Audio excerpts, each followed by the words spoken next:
Hello friends, welcome back to our channel. ఎలా ఉన్నారండి? అందరూ బాగున్నారా? సో ఈరోజు లంచ్లో క్యాబేజీ అలాగే చపాతీ అయితే చేస్తున్నాను. సో క్యాబేజ్ కర్రీ అలాగే చేస్తున్నాను కదా, అలాగే వీడియో కూడా షూట్ చేద్దామని అయితే నేను అనుకున్నాను. సో ముందుగా కడాయి పెట్టేసుకొని అందులో ఒక 3 టేబుల్ స్పూన్స్ వరకు ఆయిల్ వేసుకోవాలండి. ఆయిల్ హీట్ అయిన తర్వాత ఇందులో సన్నగా కట్ చేసి పెట్టుకున్న ఒక మీడియం సైజ్ ఆనియన్ వేసుకోవాలి.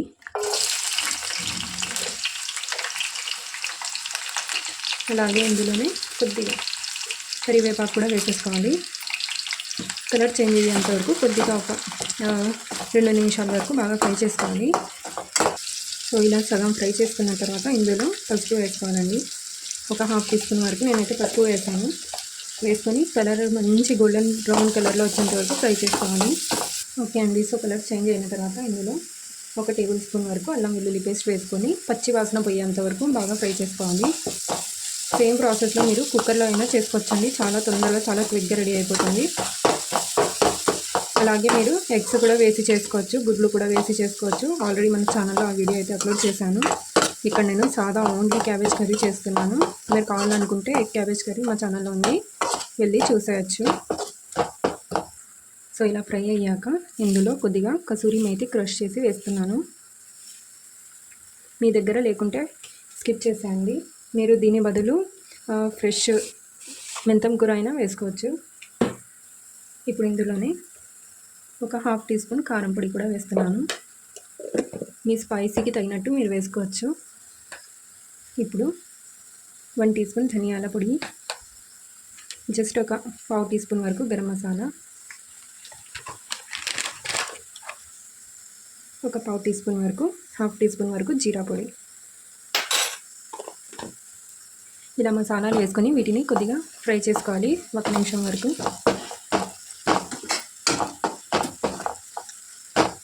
సో ఇలా ఫ్రై అయ్యాక ఇప్పుడు ఇందులో టమాటాలను వేసుకోవాలి. మసాలాలు ముందే వేయడం వల్ల కర్రీకి మంచి కలర్ వస్తుంది. ఇందులోనే కొద్దిగా వాటర్ కూడా యాడ్ చేసుకోవాలి.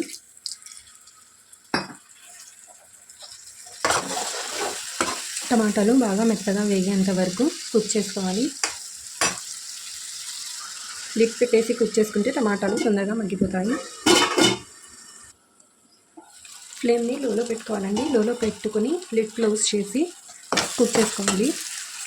సో కొద్దిగా ఇలా ప్రెస్ చేస్తూ మిక్స్ చేసుకుంటే టమాటాలు బాగా మెత్తగా అయిపోతాయి, సాఫ్ట్గా అయిపోతాయి. ఓకే అండి. సో ఇలా మిక్స్ చేసుకున్న తర్వాత ఇప్పుడు ఇందులో సన్నగా కట్ చేసి పెట్టుకున్న క్యాబేజ్ని వేసేసుకోవాలి. సో నేను ముందు క్యాబేజ్ని వాష్ చేశానండి, చేసి వాటర్లో పెట్టేశాను. సో ఇలా వాటర్ మొత్తం డ్రైన్ చేసుకుంటూ వేసుకోవాలి.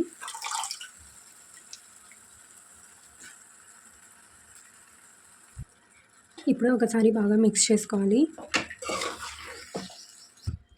సో ఇలా బాగా మిక్స్ చేసుకొని మీడియం ఫ్లేమ్లో పెట్టేసుకొని కవర్ పెట్టేసుకోవాలి. నేను ఇందులో వాటర్, సాల్ట్ ఇంకా యాడ్ చేయలేదండి. సాఫ్ట్గా 3 to 5 మినిట్స్ తర్వాత చూపిస్తున్నాను. ఒకసారి బాగా మిక్స్ చేసుకోవాలి. ఇప్పుడు ఇందులో రుచికి సరిపడినంత ఉప్పు వేసుకోవాలి. అలాగే ఇందులో ఒక హాఫ్ గ్లాస్ వరకు వాటర్ యాడ్ చేస్తున్నాను. ఇప్పుడు ఒకసారి బాగా మిక్స్ చేసుకోవాలి. మిక్స్ చేసుకున్న తర్వాత మీడియం ఫ్లేమ్లో లిడ్ పెట్టేసి ఒక 10 to 15 మినిట్స్ వరకు కుక్ చేసుకోవాలి. మధ్య మధ్యలో మిక్స్ చేస్తూ ఉండాలి.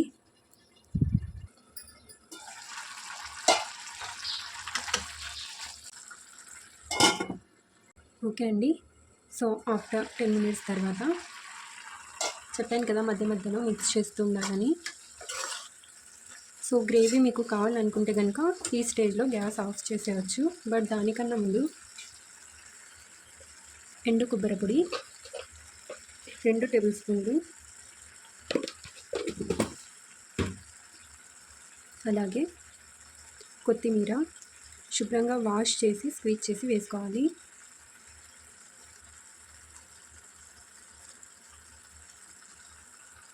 వేసుకున్న తర్వాత దీన్ని బాగా మిక్స్ చేసుకోవాలి.